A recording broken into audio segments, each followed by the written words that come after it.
China, اس کے بھی اپنے مفادات ہیں، اسے بھی کوئی ہم سے خاص ہمدردی نہیں ہے، کیونکہ پاکستان بہت بڑا اس اعتبار سے، یعنی آپ سمجھیں کہ ایک مالی منڈی ہے ان کے لیے. پاکستان کی کافی مدد کی ہے چائنا نے، ظاہر پیسے لے کے، تو چائنا میں پاکستان کا انٹرسٹ ہے، اس لیے وہ بھی ہمارے ساتھ کرتے ہیں. ادروائز ہمارے ساتھ کوئی ایسا سچ ملک کھڑے نہیں ہوئے. ٹرکی کے صدر کا چھوٹا موٹا ایک بیان آ گیا طیب اردگان کا، وہ تو ظاہر ہے بیچارہ جہاں کے بھی مسلمانوں کے خلاف آواز بلند ہوتی ہے وہ کھڑے ہوتے ہیں، وہ ایک انڈیویجول، ان کی رائے ہم سلام پیش کرتے ہیں. باقی ملیشیا کے جو پرائم منسٹر ہیں مہاتیر محمد، ان کا یہ بیان ہے کہ ہم صورتحال کو بغور دیکھ رہے ہیں. یعنی پتہ نہیں کیا وہ خوردبین لگا کے دیکھ رہے ہیں، ان کو نہیں پتہ کہ یو این او کی ریزولوشنز کیا ہیں کشمیر کے بارے میں. پوری دنیا میں رول آف لاء کی بات کرنے والے جتنے بڑے ملک ہیں اس وقت انکلوڈنگ امریکہ، سب یعنی گونگے ہو چکے ہیں کہ ایک ملک بدماشی کے ساتھ ایک پولیٹیکل سٹیٹس مسلمانوں کا ڈسٹرب کر رہا ہے کشمیر کے اندر، اور ان کی یعنی جو رائے ہے اس کے خلاف ان کے اوپر حکومت امپوز کرنا چاہتا ہے، اور دوسری طرف وہ کلیم کرتا ہے کہ ہم دنیا کی سب سے بڑی ڈیموکریسی ہیں. ڈیموکریسی یہ ہوتی ہے کہ آپ لوگوں کے ساتھ، کروڑوں لوگوں کے ساتھ یہ ظلم کریں.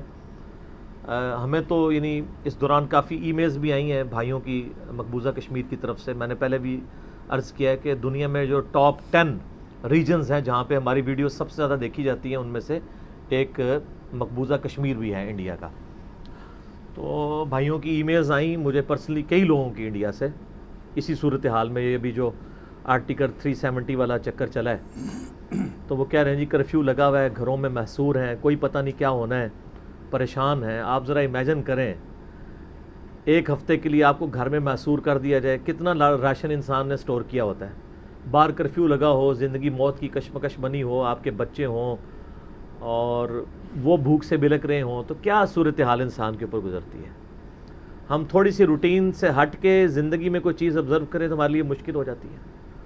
ابھی آپ کو پتہ ہے چونکہ ذوالحجہ کے دن چل رہے ہیں، تو یکم ذوالحجہ کے بعد صحیح مسلم میں حدیث ہے کہ نبی علیہ السلام نے جس نے قربانی کرنی ہو اس کے لیے مشروع فرمایا کہ وہ اپنے جسم سے بال وغیرہ ریموو نہیں کرے گا، اپنے جسم کے کسی حصے سے بھی، تا وقت کہ وہ قربان نہ کر لے. یہ صحیح مسلم میں حدیث ہے. اور سنن نسائی میں حدیث ہے جو قربانی کی سکت نہیں رکھتا وہ بھی ایسا کرے، اور عید والے دن عید کی نماز کے بعد اگر وہ بال اپنے کاٹ لے تو اسے ایک قربانی کا ثواب ملے گا. تو یہ آلموسٹ 8-9 دن ہوئے ہیں. میں مونچھیں جو کہ پس رکھتا ہوں، یہ تھوڑی سی مونچھیں میری بڑی ہیں تو مجھے اس سے بھی کوفت فیل ہو رہی ہے. حالانکہ اس سے کیا ہو رہا ہے، اپنے جسم پہ ہی ہے. اور دوسری طرف جہاں پہ آپ کی لائف سٹیک پہ لگی ہوئی ہو، آپ کے بچوں کی لائف سٹیک پہ لگی ہوئی ہو، آپ کو مستقبل نظر نہ آ رہا ہو، اور آپ کے ساتھ کوئی کھڑے ہونے کے لیے بھی تیار نہ ہو، ان پہ کیا تکلیف گزر رہی ہوگی. میں اپنے یعنی جذبہ ایمانی کا اظہار یعنی 14 اگست کے موقع پہ، چونکہ کشمیر 14 اگست یہ ساری چیزیں ہمارے ساتھ جڑی ہوئی ہیں. صحیح. ظاہر ہے کہ محمد علی جناح رحمہ اللہ تعالیٰ نے اس وقت یہ بات کی تھی کہ کشمیر پاکستان کی شاہ رگ ہے. اگر کسی کی شاہ رگ کے اوپر چھری چلا دی جائے، اس کے اوپر پاؤں رکھا ہو، تو کیا اس کا یہ کام ہے کہ وہ مذمتی قراردادوں تک ہی رہے اور یہ ٹویٹس کرے کہ جی ہم اخلاقی حمایت جاری رکھیں گے، اور یہ میٹنگز ہو رہی ہوں کہ ہم ہر فورم پہ آواز اٹھائیں گے، صرف اسی کے اوپر اکتفا کریں؟ تو میرے خیال ہمیں شرم کے مارے ڈوب مرنا چاہیے اگر ہم صرف ان ساری باتوں پہ رہیں گے. اس طرح کرنے سے ایک بدماش کو اس کی بدماشی سے روکا جا سکتا ہے کیا؟ اگر روکا جا سکتا ہو تو یو این او کی ریزولوشنز اتنی تگڑی تھیں کشمیریوں کے حق میں اور پاکستان کے سٹانس کے حق میں، ہم پچھلے 70 سالوں میں اس کا فیصلہ تو کروا نہیں پائے. لاتوں کے بھوت باتوں سے نہیں مانتے. ایک صرف یعنی میں اب نام لے دیتا ہوں چونکہ اس منسٹر کے بارے میں نے اس کی غلط حرکات کی وجہ سے، چونکہ ہمارے سٹی سے تعلق رکھتے ہیں، کافی ساری ویڈیوز میں نے ان کے اوپر تنقید کی، لیکن میں سلام پیش کرتا ہوں فواد چودھری صاحب کو. اس موقع پہ اگر مجھے کسی بندے کی پارلیمنٹ میں تقریر پسند آئی ہے نا تو فواد چودھری کی آئی ہے. اس نے دلیرانہ بات کی ہے، جو دلیرانہ بات ہمارے پرائم منسٹر کی طرف سے یا ہمارے ریاستی اداروں کی طرف سے آنی چاہیے تھی. باقی سب لوگ تو بس صرف جس کو کہتے ہیں نا اپنی اپنی حاضری لگوا رہے ہیں. کوئی ریلیاں بھی نکال رہا ہے تو اپنی حاضریاں لگانے کے لیے، کسی نے بیج بھی لگایا ہوا ہے کشمیر کا تو اپنی حاضری لگانے کے لیے، پاکستان کا جھنڈا لگایا ہوا ہے تو حاضری لگانے کے لیے۔ اب یہ اس سے زیادہ کیا برا وقت آئے گا کشمیریوں کے اوپر کہ ہم انڈیا کو ہاتھ سے روکیں گے، کہتے ہیں جی سفارتی حمایت جاری رکھیں گے، یہ کریں گے۔ بھائی آپ ذرا وہ لکھ کے بتائیں کہ وہ کیا موقع آئے گا کہ جب یہ ہو جائے گا تو پھر ہم انشاءاللہ کشمیر کے دفاع کے لیے بارڈرز پہ اپنی فوجیں بھیج دیں گے۔ تو وہ آپ جو لسٹ ڈاؤن کریں گے نا، اس سے زیادہ اس وقت ہو رہا ہے کشمیر کے اندر۔ یعنی اس سے کوئی ٹیکنیکلی بات کریں نا آگے، کہ آپ لسٹ بنا دیں کہ کیا ہوگا کہ جب آپ یعنی کشمیریوں کو وہاں کھڑے ہو کے جی روزانہ کی اگر ہمیں 1000 لاشیں ملیں گی تو ہم اپنی فوج بھیجیں گے، اگر وہ 1000 سے کم ہوں گی تو ہم نہیں لڑیں گے۔ کوئی اب کرائٹیریا تو بنائے نا، یہ کیا زبانی کلامی باتیں ہیں اور کانفرنسیں اور جناب میٹنگیں کر کے تو ایک بیان جاری کر کے اٹھ جاتے ہیں، کہانیاں کروا رہے ہیں۔ یا پھر آپ مان لیں آپ کمزور ہیں، آپ جس ہاتھ جو آپ کی گردن کی طرف شارک کی طرف بڑا ہوا ہے نا، اگر آپ اس کو کاٹ نہیں نہ سکتے تو اس ہاتھ کو چوم لیں، پھر غلام بن جائیں ان کے۔ تو یا پھر آپ ٹیپو سلطان کی طرح زندگی گزاریں۔ لیکن ہمارے پرائم منسٹر صاحب یہ ساری تقریریں اس وقت کرتے تھے جب وہ اپوزیشن لیڈر تھے، یعنی لیڈر اس طرح تو نہیں بنے لیکن اپوزیشن کو اس اعتبار سے ایک ٹرو اپوزیشن لیڈ کر رہے تھے۔ اب جب سے وہ پرائم منسٹر بنے ہیں ان کی ٹون بھی چینج ہو چکی ہے۔ تو مجھے سب سے زیادہ دکھ تو پرائم منسٹر کے اوپر ہے، ان کے ایٹیچیوڈ کے اوپر ہے پرسنلی۔ آپ کو پتہ ہے ان کے اوپر جب علماء نے اٹیک کیا، میں نے ہر فورم پہ جو جائز بات تھی اس کا دفاع کیا، لیکن یہ ہاں کوئی ایسا موقع نہیں ہے کہ ہم اپنے پرائم منسٹر کا اس حوالے سے دفاع کریں۔ ان کو فرنٹ سے لیڈ کرنا چاہیے، اور یہ اتنا ڈیلے نہیں لانا چاہیے۔ جب بالکل سر سے پانی گزر جائے گا، یہ بھی سب کچھ ڈائلیوٹ ہو جائے گا، اس کے بعد کوئی اور واقعہ ہو جائے گا، پھر پوری دنیا کا رخ اور طرف ہو جائے گا۔ پوری دنیا کے اندر آپ دیکھ رہے ہیں احتجاج ہو رہے ہیں، اور ہم لوگ بھی اگر صرف احتجاج ہی کرنا ہے، ہم نے چند بینرز ہی اٹھانے ہیں، تو پھر دنیا میں ہم میں تو کوئی فرق نہیں ہے۔ اور آپ کو پتہ ہے ہماری جو پاکستان کی فوج ہے دنیا میں ٹاپ 10 پروفیشنل فورس میں سے ایک ہے، فورسز میں سے، اور ہر طرح کے جدید اسلحے سے لیس ہے۔ اور ہماری فوج میں جو موریل بلند کیا جاتا ہے نا فوجیوں کا، جو لوگ کاکول اکیڈمی سے فارغ ہوئے ہیں ان سے ذرا پوچھئے کہ پورے کا پورا بلٹ اپ ان کا اینٹی انڈیا ہوتا ہے۔ ہمارے پاس جو موٹیویشن لیول ہے نا، اپنا ریلیجن تو اپنی جگہ ہے اسلام، جو دشمن کے طور پہ پریزنٹ کر کے ہماری فوج کو تیار کیا جاتا ہے نا، ایک آفیسر کو بھی، ایک سٹاف کے بندے کو بھی، جوان کو بھی، وہ اینٹی انڈیا، یہی نعرے لگتے ہیں۔ یعنی ہم نے پوری کے پورا ڈیفنس اپنا اینٹی انڈیا کے اوپر کھڑا کیا ہوا تھا، اور اس میں بھی بون آف کنٹینشن کشمیر۔ اگر آپ ایک لمحے کے لیے سوچیں کشمیر پاکستان کے پاس آ جائے، پھر پاکستان انڈیا کی دشمنی ختم۔ اگر کوئی سمجھتا ہے کہ اس کے علاوہ بھی کوئی دشمنی ہے تو وہ کوئی دشمنی نہیں ہے۔ ہمیں کوئی کشمیریوں کے ساتھ جو ہمدردی والا معاملہ ہے وہ اسلام کی وجہ سے، اور ان کے ساتھ ناانصافی ہو رہی ہے۔ ہم اولو العلم قائما بالقسط ہیں، انصاف کے ساتھ کھڑے ہوئے ہیں۔ ہمیں انڈیا میں رہنے والے کسی ہندو کے ساتھ کوئی ذاتی دشمنی نہیں ہے، ان کو بھی ہیومن ڈگنیٹی میں اسی طرح زندہ رہنے کا اس روئے عرض پہ حق ہے جتنا ایک مسلمان کو ہے۔ ہمیں انڈیا کی گورنمنٹ کے ساتھ بھی کوئی ذاتی دشمنی نہیں ہے، ان کی حرکات کے ساتھ ہے جس کے افیکٹو وہاں پہ اقلیتیں بن رہی ہیں، اور ٹاپ آف دا لسٹ مسلمان، سکھ بھی تکلیف میں ہیں اور باقی عیسائی بھی ہیں، لیکن مسلمان ٹاپ آف دا لسٹ ہیں۔ ان کو پتہ ہے ان کے اندر چنگاری موجود ہے، ان سے ہمیں ہر وقت خطرہ رہتا ہے۔ ظاہر ہے مسلمانوں نے یہاں اتنا عرصہ حکومت کی ہے، اور جنہوں نے اتنا عرصہ حکومت کی ہوئی ہے انہوں نے حکومت کا مزہ چکھا ہوا ہے، اس سے ہی ان کو ڈر لگا رہتا ہے۔ حالانکہ مسلمان آپ کو پتہ ہے ہمیشہ 15 سے 20% ہی رہے ہیں، اس کے باوجود کئی سو سال تک مسلمانوں نے حکومت کی ہے۔ جو ہندو تھے وہ 80% تھے، اس کے باوجود حکومت مسلمانوں کے پاس رہی ہے۔ یعنی مغلیہ سلطنت آپ دیکھ سکتے ہیں، اسلامی حکومت تو نہیں تھی لیکن مسلمانوں کی تو تھی نا۔ میں تو اس کو اسلامی کہنے کے لیے تیار نہیں ہوں، اور میں سب سے زیادہ حق بجانے منہ کہ ایسی بات کروں، کیونکہ میرا خود تعلق مغلیہ خاندان سے ہے، لیکن میں اپنے اس خاندان کی بنیاد کے اوپر یہ تو نہیں کہوں گا کہ بھی اکبر کی حکومت اسلامی تھی اور اورنگزیب عالمگیر نے ایک فتاوی عالمگیری لکھوا کے باقی جتنے اس نے کرتوت کیے ہیں ادھر، اپنے بھائیوں کو قتل کروایا، باپ کو جیل میں ڈلوایا، بس ٹوپیاں سیتا رہا ہے، اور بس اس کی ٹوپیاں دیکھ کے میں دھوکہ کھا جاؤں، تو اس طرح تو نہیں ہوگا. ہم تو یعنی انصاف کے اوپر مبنی بات کریں گے. تو ہمیں نہ یعنی انڈیا کے ساتھ کوئی ذاتی دشمنی ہے، اصل مسئلہ ہے انصاف کا. اور وہ جو وہاں کی پبلک کا آئینی حق تھا، اتنے عرصے سے غصب کیا ہوا اور اب اس کی طرف آگے چلے گئے. اور میں سمجھتا ہوں کہ پاکستان اپنے ان 72 ایئرز میں فارن پالیسی کے اعتبار سے آلموسٹ میں سمجھوں گا کہ فیل ہے. ہم دنیا کو اپنا مقدمہ پیش ہی نہیں کر پائے. آج ساری دنیا جو ہے وہ انڈیا کے ساتھ کھڑی ہوئی ہے. ہمارا منہ رکھنے کے لیے کوئی بیان دے لادہ بات ہے. کدھر گیا جی امریکہ، جس کے ساتھ ہم نے پچھلے دنوں بڑا کامیاب ایک دورہ کیا ہے، اور ہم کہہ رہے تھے جی ماشاءاللہ جی وہ ثالثی کروائے گا، ٹھیک ہے جی. اور ہمارے پرائم منسٹر صاحب کو سارے وزیر لائن میں لگ کے ریسیو کر رہے تھے، اور وہ کہہ رہے تھے ہم ورلڈ کپ جیت کے آئے ہیں. اور ورلڈ کپ کیا جیتا ہے جناب، وہ تو پتہ چلا ہے جناب کہ وہ سارے زیرو پہ ہی آؤٹ ہو گئے ہیں. بالکل 180 ڈگری رزلٹ نکلا ہے. ہم تو یہ امید کر رہے تھے کہ جناب یہ، میں تو آپ کو اپنا پرسنلی بتاؤں، جب یہ ہمارے پرائم منسٹر صاحب کی سٹیٹمنٹ آئی تھی نا الیکشن سے پہلے کہ جی اگر مودی پرائم منسٹر بن گیا تو مسئلہ کشمیر حل ہو سکتا ہے، تو میں حیران تھا کہ یہ ہمارے پرائم منسٹر کو کس نے کہانی کروا دی ہے. وہ متعصب قسم کا ہندو جس نے ووٹ ہی اس بنیاد پہ حاصل کی ہے کہ وہ اینٹی مسلم ہے، اس کے آنے سے کشمیر کا مسئلہ حل ہونا تھا. لیکن ہمارے پرائم منسٹر صاحب یہی کہہ رہے تھے، اور اس ٹائم جب ان کو کوئی سمجھاتا تھا تو وہ کہتا تھا مجھے سب سے زیادہ سمجھ ہے. تو سر سب سے پہلے پرائم منسٹر کو اپنے ان سارے بیانات سے رجوع ریکارڈ کروانا چاہیے. پارلیمنٹ میں تقریر کرنے سے پہلے یہ کہنا چاہیے تھا میں نے الیکشن کے دوران جتنی باتیں کی تھیں انڈین الیکشن کے دوران وہ ساری میری خام خیالی تھی، مجھے بھی غلطی لگ سکتی ہے، مجھے اب اصلی ان کا چہرہ پتہ چل گیا.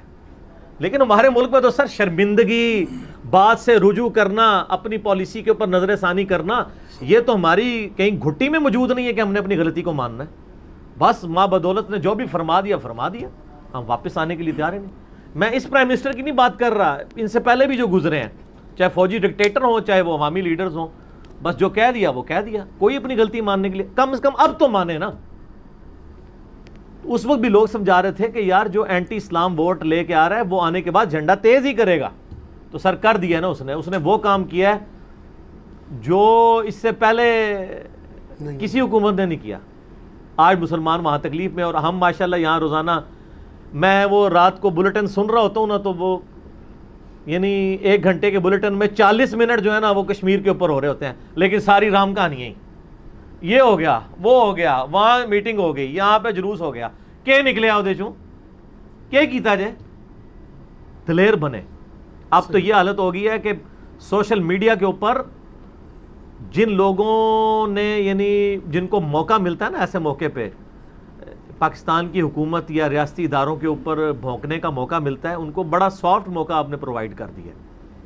اب ان کی زبانیں بند کرنی ہے تو پریکٹیکلی آپ کو ایکٹیویٹی ایسی پرفارم کریں. میں یعنی آپ کو کیا سجیسٹ کر سکتا ہوں کہ ہمارے سینئرز کو ہی بیٹھ کے یہ بات کرنی ہوگی کہ آپ اپنی لائن آف ایکشن طے کریں، اور یہ کہانیاں نہیں کروانے چھوڑ دیں. آپ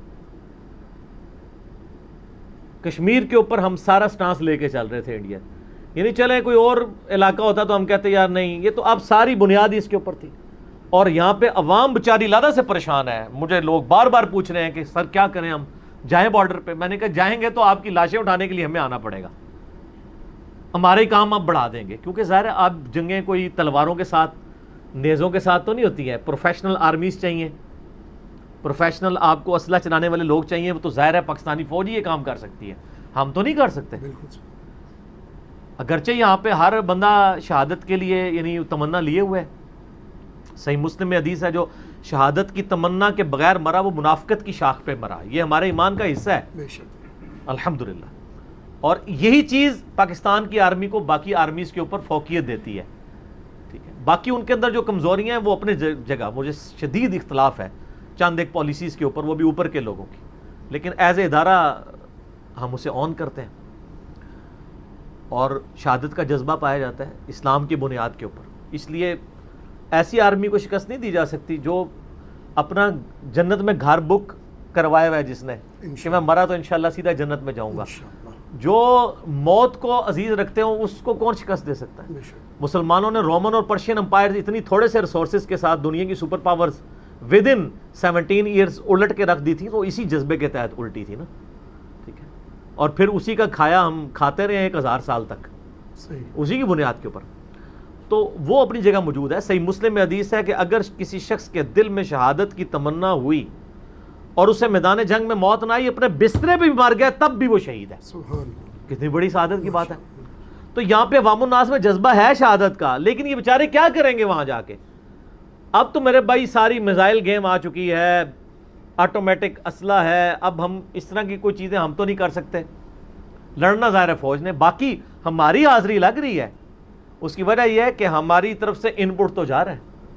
میں اگر اپنے موٹر بائک میں 1 لیٹر پٹرول ڈلواتا ہوں نا 118 روپے کا, تو اس میں آدھا سے زیادہ پیسے میں پاکستان کی حکومت کو ٹیکس دے رہا ہوتا ہوں, پٹرول کی قیمت نہیں دے رہا ہوتا. اور وہی ٹیکسز ہیں جن سے ہمارا ڈیفنس کا بجٹ میٹ ہوتا ہے.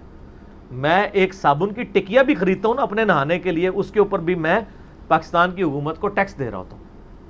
اور یہ جو ہمارے پرائم منسٹر صاحب نے بات کی, مجھے تو اس میں بھی سخت اختلاف ہے کہ جی پاکستان میں ٹیکس کوئی نہیں دیتا. سر یہ بات نہ کیا کریں, یہ ادھوری بات ہے. آپ کے پاکستان میں ڈائریکٹ ٹیکس کوئی نہیں دے رہا, انڈائریکٹ 40 سے زیادہ ٹیکس ہیں جو ہر پاکستانی دے رہا ہے. Indirect taxes. پٹرول کے اوپر کیا آپ ٹیکس نہیں دے رہا؟ کوئی پاکستان کا شہری ہے جو پٹرول کے اوپر ٹیکس نہ دیتا ہو؟ پھر کیوں آپ یہ کہتے ہیں کہ پاکستانی قوم ٹیکس نہیں دیتی ہے؟ آپ یہ کہیں کہ جو ڈائریکٹ ٹیکسز ہم لگا رہے ہیں نا آپ کے اوپر, وہ نہیں دے رہے. انڈائریکٹ ٹیکسز تو ہم دے رہے ہیں, صابن کی ٹکیا کے اوپر بھی دے رہے ہیں, ٹوتھ پیسٹ کے اوپر بھی دے رہے ہیں, ایک ایک چیز کے اوپر ٹیکس دے رہے ہیں جی. انڈائریکٹ 40 سے زیادہ ٹیکسز ہیں جو ہر پاکستانی دے رہا ہے. بجلی چوری ہو رہی ہے, اس کے اوپر بھی آپ کے بل میں ٹیکس لگ کے آتا ہے. پی ٹی وی کا ٹیکس مفت کا ہر بجلی کے آپ نے اس میں ڈالا ہوا ہے, حالانکہ پی ٹی وی کی اوقات ہی نہیں کوئی اس کو دیکھے, اور وہ آپ نے ہر ایک کے اندر تنا ہوا ہے, ہر بل کے اندر ٹیلی ویژن کا. تو ٹیکس تو سارے دے رہے ہیں, پھر ڈالے نا ان کو. یعنی ہمیں پاکستان میں ٹاپ 10 امیر لوگ, آپ کسی ایک ریڑے والے سے بھی پوچھ لیں نا پاکستان میں اوپر کے 10 کون کون سے امیر لوگ ہیں, تو وہ بھی آپ کو نام لکھوا دے گا. تو سر ڈالے نا ان پہ ہاتھ, ان سے لے ٹیکس. وہ تو دندناتے پھر رہے ہیں. ان کو تو سپریم کورٹ بھی 400 ارب روپیہ لے کے چھوڑ دیتی ہے. وہ تو وہ لوگ ہیں جن کے آگے ریاستی ادارے بھی گھٹنے ٹیکے ہوئے ہیں. میں نے اشارتاً بات کی, آپ سب کو سمجھ آ جائے گی. ان کی تو چاندی ہو گئی ہے. تو ان لوگوں پہ تو ہم ٹیکس دے کے الحمدللہ اپنی فوج کے پیچھے کھڑے ہیں, ہم فائنینشیل ان پٹ ان کو دے رہے ہیں. ٹھیک ہے, بس یہی ہماری ذمہ داری ہے. فوج میں بھی ہر بندے نے آگے جا کے تو نہیں لڑنا, کسی نے پیچھے سے جو ہے وہ ریسورسز پرووائڈ کرنے ہوتے ہیں, کھانے کی فارم میں, اسلحے کی فارم میں. کوئی پیچھے روٹیاں بھی لگا رہا ہوتا ہے. اب روٹیاں لگانے والے کو بارڈر پہ لڑنے والا یہ نہیں کہہ سکتا کہ یہ تو کوئی لڑ نہیں رہا, کام تو میں کر رہا ہوں. پھر تو وہ روٹی والے کو نا تم کو, پھر تو تم اس جنرل کو بھی کہو گے جو ایئر کنڈیشن کمرے میں بیٹھ کے جنگ کا پلان بنا رہا ہے کہ تو ایئر کنڈیشن کمرے میں بیٹھا ہوا ہے تو کچھ نہیں کر رہا, حالانکہ اس کی ذمہ داری سب سے بڑھ کے ہوگی. اس کو اللہ تعالیٰ نے ڈیفرنٹ رسپانسبلٹی دی ہوئی ہے. تو اس جرنل سے بھی پیچھے ہم 22 کروڑ عوام بیٹھے ہوئے ہیں جو ان کو فائنینشیل ان پٹ دے رہے ہیں ٹیکسز کی فارم کے اندر, جس سے ہمارے 1000 ارب سے زیادہ ہر سال کا بجٹ ہے جو میٹ ہو رہا ہے فوج کا. تو ہماری تو ان پٹ جا رہی ہے. ہم اللہ کی بارگاہ میں پاکستانی عوام سرخرو ہے اس حوالے سے. یہ چونکہ میں عوام کا نمائندہ ہوں, مجھے ملینز آف پیپل نے سننا ہوتا ہے. میں عوام کو تسلی دے رہا ہوں کہ سر آپ کی کوئی رسپانسبلٹی نہیں ہے, آپ دے رہے ہیں چندہ ٹیکسز کی فارم میں, ٹیکس پے کر رہے ہیں, انڈائریکٹ بھی کر رہے ہیں, ڈائریکٹ والے بھی ہیں, وہ بھی دینے چاہیے. ہم تو ویسے ہی ملازم پیش ہیں, ہمارے تو زبردستی کٹ جاتا ہے, اس لیے تو ہم بانگے دول یہ کہہ دیں گے کہ ہم تو دے رہے ہیں الحمدللہ.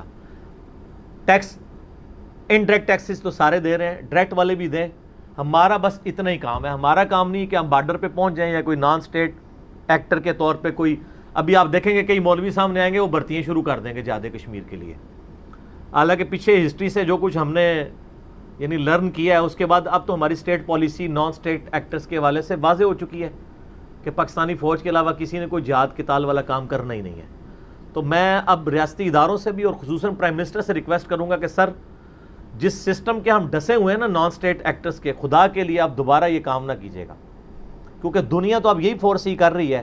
جو ایکسپرٹس ہیں وہ آپ کو پتہ کیا کہہ رہے ہیں کہ دوبارہ سے نان اسٹیٹ ایکٹرز والا ایشو شروع ہو جائے گا کشمیر کے اس ریونج میں. یہ چانسز ہیں جی. تو مہربانی کر کے یہ کشمیریوں کو سپورٹ نہ دیجیے گا جس معاملے میں آپ خود پیچھے ہٹ چکے ہیں کہ آپ نان اسٹیٹ ایکٹر نہیں ہوں گے. کام کرنا ہے تو سیدھے طریقے سے جنگ ڈکلیئر کر کے سامنے آئے. اور میں نے آپ کو پہلے بھی کئی دفعہ بتایا ہے کہ سورۃ الانفال کے اندر کلیئر کٹ جو اسلامک ڈیموکریسی کے اصول آئے ہیں ان میں سے ایک اصول یہ بھی ہے کہ جس قوم کے ساتھ تم معاہدے میں بندھے ہوئے ہو اس کے ساتھ تم گریلا وار نہیں کر سکتے جب تک اوپنلی جنگ ڈکلیئر نہ کرو.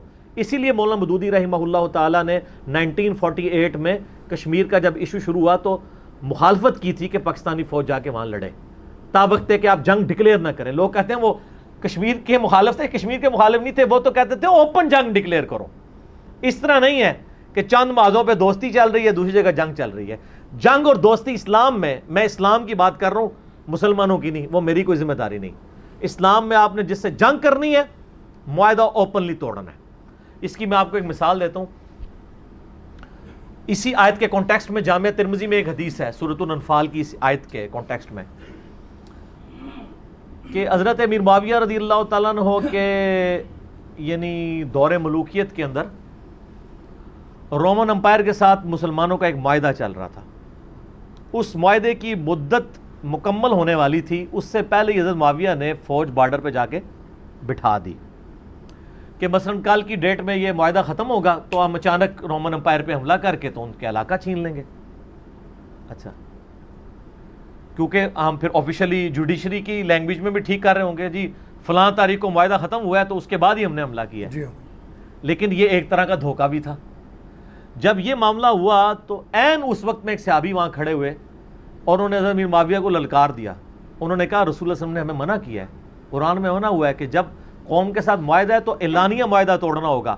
ان بیچاروں کو تو وہ تو یہ ایکسپیکٹ کر رہے ہوں گے کہ اب یہ معاہدہ رینیو ہوگا, تم ان پہ حملہ کر رہے ہو تو حملہ کرنا ہے تو پہلے ڈکلیئر کرو کہ فلاں تاریخ کو معاہدہ ختم ہو رہا ہے, اس کے بعد جنگ کی تیاری کر لو. میدان جنگ میں بھی انہوں نے انصاف کا دامن نہیں جانے دیا اور انہوں نے جب یہ آواز بلند کی تو باقی ساتھیوں نے بھی ان کی گواہی دی. حضرت معاویہ کو اپنا ڈیسیژن واپس لینا پڑا. کیا بات ہے سر, یہ ہے اسلام. میدان جنگ میں بھی دنیاوی بینیفٹ نہیں دیکھا, قرآن کو فالو کیا. تو سر قرآن تو 1400 سال پہلے کہہ رہے نان اسٹیٹ ایکٹرز نہیں ہونے چاہیے. چلے آج 70 سال بعد ہمیں بھی سمجھ آ گئی. مجھے تو پہلے کی سمجھ تھی, مجھے اس وقت کی سمجھ تھی جب جن کو سمجھ آنی چاہیے تھی ان کو سمجھ نہیں تھی. اب اللہ کا شکر ہے جن کو سمجھ آ گئی ہے ان کو ہماری والی سمجھ آ گئی ہے تو ہم تو اللہ کا شکر ادا کرتے ہیں. اب دوبارہ یہ غلطی نہیں کرنی. ٹھیک ہے, تو میری دعائیں کشمیریوں کے ساتھ ہیں. تو چونکہ ای میلز مجھے کافی ساری آئی تھی, انہوں نے اسپیشل دعاؤں کے لیے کہا ہے. ہم ظاہر یہی کر سکتے ہیں, صحیح مسلم میں حدیث ہے برائی دیکھو تو ہاتھ سے روکو. اگر ہاتھ سے نہیں روک سکتے, ظاہر ہاتھ سے روکنا تو حکومت وقت کا کام ہے, ہمارے پاس تو ریسورسز نہیں, تو کم از کم زبان سے اسے برا ضرور کہو. وہ ہم اللہ کے فضل سے اپنی یعنی ویڈیوز کے ذریعے لوگوں تک پیغام پہنچا رہے ہیں. اور اگر زبان سے نہیں کہہ سکتے تو کم از کم دل میں برا جانو, لیکن یہ ایمان کا کمزور ترین درجہ ہے. ذالک اضعف الایمان, ضعیف ترین درجہ ہے. گونگا شیطان ہی بننا ہے وہ, کم از کم درمیانہ درجہ ضرور ہو. لیکن یہ میں عوام الناس کی بات کر رہا ہوں. حکومت ہاتھ سے روکے گی, اس کے بعد ریسورسز ہیں, ہم اپنی زبان سے روکیں گے. اور میں مسلمانوں سے یہ بھی ریکویسٹ کروں گا, اس وقت پوری دنیا کے انسانوں کی نظریں آپ پہ ہیں. خدا کے لیے سوشل میڈیا پہ کوئی گالی گلوچ اور نیگیٹو ورڈز ایسے نہ یوز کیجئے گا کہ اسلام کا غلط امیج لوگوں تک جائے. خدا کے لیے سورۃ الانعام میں ہے کہ لوگوں کے جھوٹے خداؤں کو گالی مت دو, وہ بغیر علم کے جہالت کے اندر تمہارے سچے خدا کو برا کہیں گے. تو ہمیں یہ اسلام نے باقاعدہ تعلیم دی ہے کہ ہم نے اس کو پازیٹیولی ایک دعوت کا ایک موقع ہے. باقی اس حوالے سے میں نے کافی ساری گائیڈ لائنز, ایک لیکچر ریکارڈ کرایا تھا روہنگیا مسلمانوں کی جینوسائیڈ سے ریلیٹڈ. آپ یوٹیوب پہ لکھیں روہنگیا مسلمز, جو برما کے اندر ہوا تھا میانمار میں, تو تقریباً 1 گھنٹے کی وہ ویڈیو ہے, لاکھوں لوگوں نے دیکھی ہے. اس میں میں نے ایک پورا کاؤنٹر نیریٹو سامنے رکھا تھا. اور ایک اور ویڈیو ہے کاؤنٹر نیریٹو میں نے دیا تھا گستاخانہ فلمز اور کارٹونز کے حوالے سے مسلمانوں کا ایٹیٹیوڈ کیا ہونا چاہیے. بجائے آپ گالی گلوچ کر کے غصہ نکال کے آپ عوام الناس کے کرنے کا کام کیا ہے. حکمرانوں کا کام تو اب ان کو اب کرنا پڑے گا. اب ان کو مسلمان ہیں اور وہ یہ سمجھتے ہیں کہ ہمیں آخرت عزیز ہے, تو سر پھر یہ لائف جو ہے نا یہ ایسٹ نہیں ہونی چاہیے, یہ لائبلٹی ہونی چاہیے آپ کے لیے. اور یہ بات تو اللہ تعالیٰ قرآن حکیم میں کرتا ہے نا سر, قرآن حکیم میں اللہ تعالیٰ یہودیوں کو اسی بات کا تانا دیتا ہے کہ اگر تم خدا کے بڑے محبوب ہو نا تو موت کی تمنا کرو نا، اور پھر اللہ تعالیٰ سورہ جمعہ میں فرماتے ہیں کبھی موت کی تمنا نہیں کریں گے۔ جو بندہ کہتا ہے کہ میں نے اللہ کے پاس جانا ہے، اصل زندگی آخرت کی ہے، تو وہ دنیا سے تو محبت نہیں کرے گا، مر تو جانا ہی ہے انسان جی کسی بھی طریقے سے موت آ جانی ہے، اپنے ٹائم پہ آنی ہے، لیکن کیا یہ اچھا ہو کہ زندگی جو ہے وہ اللہ کے لیے گزرے اور موت بھی اللہ کے لیے آئے، شہادت کی موت نصیب ہو، تو صرف یہ کہنے کی حد تک نہ ہو۔ تو میں چونکہ اپنی ذمہ داری سمجھتا تھا کہ میں اس یعنی ایک ویڈیو پیغام لوگوں تک، خصوصاً ہمارے جو کشمیر میں رہنے والے مسلمان ہیں ان تک، اور اپنے حکمرانوں تک، اور وہ ہماری وہ پاکستانی عوام جو بیچاری اپنے بھائیوں کے لیے یہاں پہ تڑپ رہی ہے کہ ہم جا کے ابھی جان دے دیں، ان کے لیے بھی کروں کہ بھئی آپ یہ کمپین چلائیں کہ ہم پاکستانی حکومت کے ساتھ، اداروں کے ساتھ کھڑے ہوئے ہیں، یہ جس لیول تک بھی کوئی ایکٹیویٹی پرفارم کریں گے ہم قربانی دینے کے لیے تیار ہیں انشاءاللہ تعالی۔ اور ظاہر ہے کہ یہ یعنی انڈین حکومت کو بھی بالکل کان کھول کے یہ بات سن لینی چاہیے کہ یہاں پہ 22 کروڑ انسان جو ہیں الحمدللہ، جن میں سے اکثریت مسلمانوں کی ہے، ایون نان مسلم بھی پاکستان کے لیے قربانی دینے کے لیے تیار ہیں۔ آپ کو پتہ ہے پاکستان میں کئی ایک لوگ جنہوں نے جنگ کے دوران جانیں دی ہیں ان میں غیر مسلم بھی شامل ہیں۔ تو الحمدللہ مسلمان تو ویسے ہی جنت کے حصول کے لیے کوشش کرتا ہے، تو کئی لوگوں نے دعاؤں کے لیے بھی کہا ہے، ای میلز کر کے اسپیشلی کہ جی کشمیریوں کے لیے دعا کریں، اور وہ خود انڈین آکوپائڈ کشمیر میں جو لوگ محصور ہیں ان کی طرف سے مجھے ای میلز آئی ہیں، جو بیچ میں تھوڑی دیر کے لیے کسی کا نیٹ کھلا ہے اس نے ای میل کر دی کہ اسپیشل دعا کریں، تو ہم اللہ کے حضور دعا کرتے ہیں، کیونکہ بخاری مسلم کی حدیث ہے کہ مسلمان ایک جسم کی مانند ہے، دنیا کے کسی بھی حصے میں اگر کسی کو ایک جگہ پہ تکلیف ہوتی ہے تو پورا جسم اس کی تکلیف محسوس کرتا ہے، اور صحیح مسلم کے الفاظ ہیں کہ اگر آنکھ میں درد ہوتا ہے تو پوری رات باقی جسم کاٹ کے گزارتا ہے اس آنکھ کے درد کی وجہ سے، کیونکہ مسلمان ایک جسم کی مانند ہے۔ اور کشمیر تو وہ ہے جس کو ہم پاکستانی آج تک اپنی شاہرگ کہہ رہے ہیں، تو اگر شاہرگ کے اوپر کسی نے یوں کر کے ہاتھ رکھا ہوا ہے تو میرے خیال ہے ہمیں تو رات کو نیند نہیں آنی چاہیے، اور خاری مذمتی قراردادیں، مذمتی بیانات کے اوپر جو ہے اور اخلاقی حمایت جاری رکھیں گے، یہ کریں گے وہ کریں گے، وہی ساری جو 70 سال کی ہمارے پاس جو اردو کے 4-5 فقرے ہیں وہ سارے ہر دفعہ ریپیٹ ہو جاتے ہیں، اس کے اوپر اکتفا تو نہیں کریں گے۔ باقی ہم جو ان پٹ دے سکتے تھے وہ تو یہ ہے کہ جاگو اور جگاؤ کی مہم ہے، اور دعا بھی ضرور کریں گے۔ اللہم انی اسألک بانک انت اللہ لا الہ الا انت الاحد الصمد الذی لم یلد ولم یولد ولم یکن لہ کفوا احد والہکم الہ واحد لا الہ الا هو الرحمن الرحیم الف لام میم اللہ لا الہ الا هو الحی القیوم اللہم صلی علی محمد وعلی آل محمد کما صلیت علی ابراہیم وعلی آل ابراہیم انک حمید مجید اللہم بارک علی محمد وعلی آل محمد کما بارکت علی ابراہیم وعلی آل ابراہیم انک حمید مجید اللہم ربنا آتنا فی الدنیا حسنہ وفی الآخرۃ حسنۃ وقنا عذاب النار لا الہ الا انت سبحانک انی کنت من الظالمین حسبنا اللہ ونعم الوکیل ولا حول ولا قوۃ الا باللہ العلی العظیم۔ اے اللہ جن جن بھلائیوں کا سوال تیرے محبوب صلی اللہ علیہ وآلہ وسلم نے تجھ سے کیا، ہم تمام مسلمانوں کے حق میں قبول و منظور فرما۔ اے اللہ جن جن چیزوں کے شر سے تیرے محبوب صلی اللہ علیہ وآلہ وسلم نے تیری پناہ طلب کی، ہم تمام مسلمانوں کو عطا فرما۔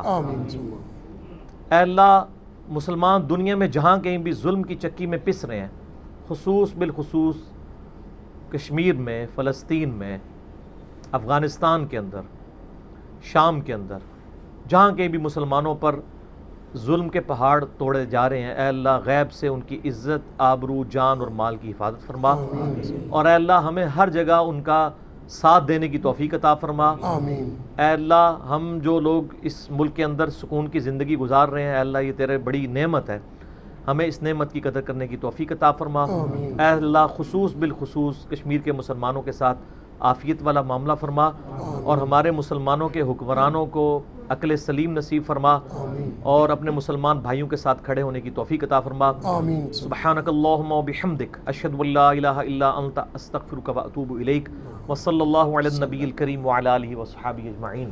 آمین ثم میرے بھائیو یہاں پہ ایک میں اور چیز بھی ایڈ کر دوں کہ اب ہمیں اس ملک کی بھی قدر کرنی چاہیے کہ ہم کتنی آزادی کے ساتھ یہاں پہ اپنے ریلیجن کو پرفارم کر رہے ہیں اللہ کے فضل سے. الحمدللہ.